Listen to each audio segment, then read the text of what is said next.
Yo, yo, yo. So I just spent the past couple weeks neck deep in Serum 2, making some pretty wicked presets. And I wanted to share a bunch of the stuff that I thought was cool that you might find helpful in your adventures while farting around in Serum 2. So let's look around. So if you're using Spectral in an oscillator, did you know that maybe if you want some more transient, some more attack, something a bit more pokey,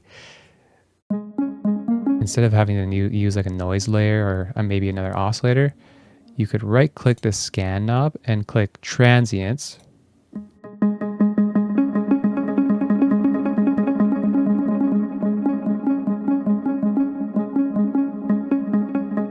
And also the phase lock option can kind of give you a bit more juice as well.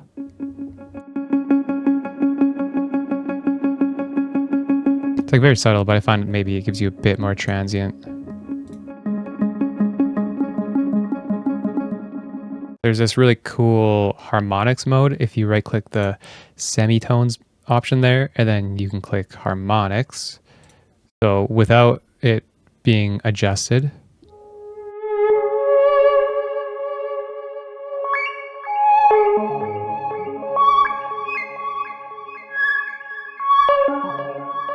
so it adds like these nice harmonics, gives you some nice overtones to your sound. And then imagine like what you can do when you add an LFO or maybe like a note or velocity or an envelope like this.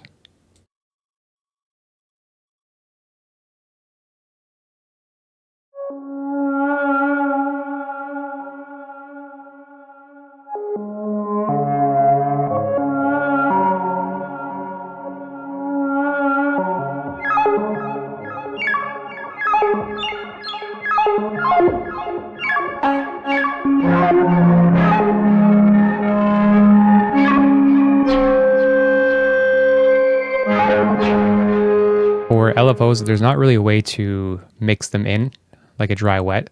So if you like what an LFO is doing, but you don't always want it active, you can go to the matrix and then find, so LFO 3, we like what it's doing, but we don't always want it active. So we're going to grab this empty macro here, 7, and then we're going to drag it into the aux source. So LFO 3, aux source, 3, boom, boom.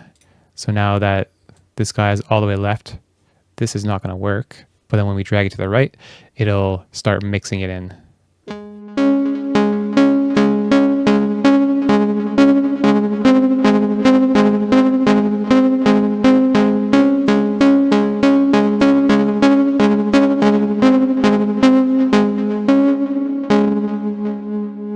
This oscillator mapping is kind of cool. So if you have an oscillator or a noise, etc., that maybe you don't want always active, maybe you want it active during certain notes or certain octaves, you can control that. So let's just do oscillator B here, right here. So let's say we don't want oscillator B to work at this C2 and below. So let's drag it to C3. Now we don't hear the sample unless we go to C3.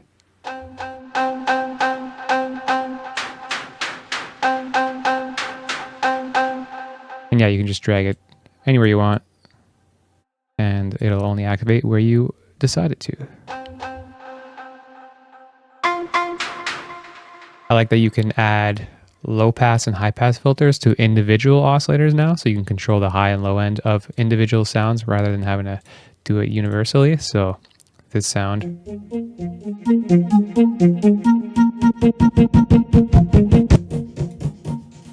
you know, all that junk, just wanted the sizzle for the kind of attack transient. That's cool. Also, side note, comb filter on a sample like this with key tracking.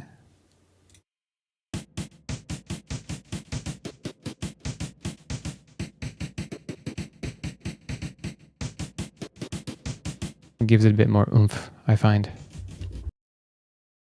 You using a wavetable and it has maybe a few large incremental steps, but you want to warp or morph into it more smoothly, maybe with an LFO or whatever, automation, etc. You can right-click the wavetable position and hit Smooth Interpolation. Now it's going to smoothly do its thing. Been really enjoying using the splitter in the effects here, especially on bass patches, because usually you want the lows to be pretty virgin, pretty untouched, more or less, depending on the patch. But this allows you to kind of isolate high and low frequencies, so you can add your effects in the higher frequency range and not really affect the lows. Obviously the delays have delays and reverbs have some sort of filter within them, but the convolve doesn't really. So it's nice to put it in the high frequency splitting here, and then just affect certain frequencies without really losing that low end punch. For some interesting movement on your filter, you can right click on it and then do Mod Source, and you can set the source to or from one of your oscillators. So we have oscillator C moving the filter whenever it's activated. So watch the movement of the filter, and it just creates some nice congruent, cohesive movement.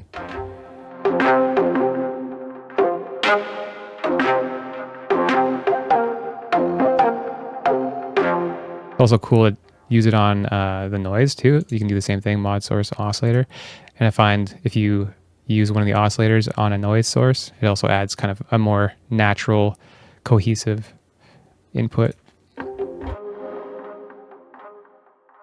You can get pretty ancestral with LFOs modulating other LFOs. So stuff like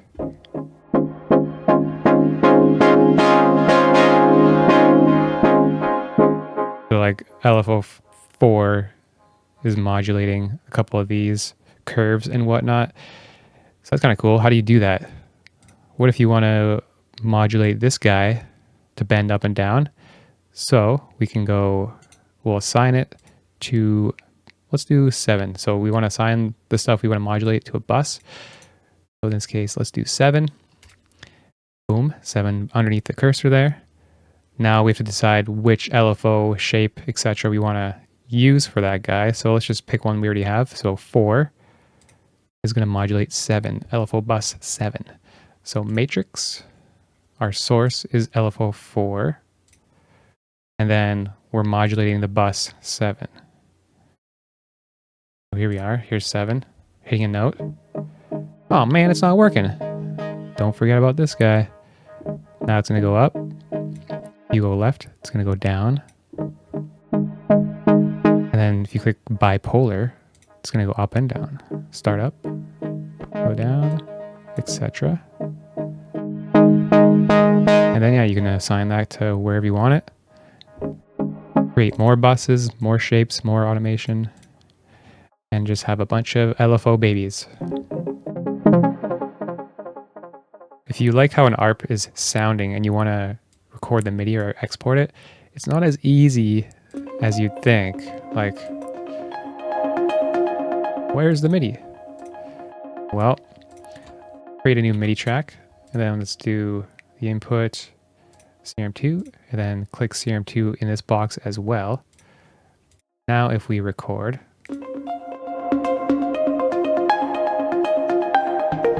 get in the MIDI, records all the velocity data as well. And also, maybe you're tired of Serum, maybe you miss Diva, like myself. You can mute Serum 2 and then just hit play.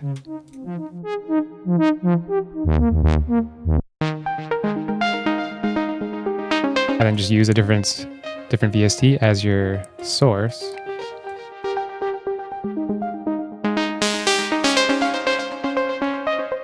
using Serum 2's ARP. Okie dokie, my friends, that is what I got for you. If you have your own little secrets kind of hanging out in your back pocket that you want to share about Serum 2, your little tricks up your sleeve,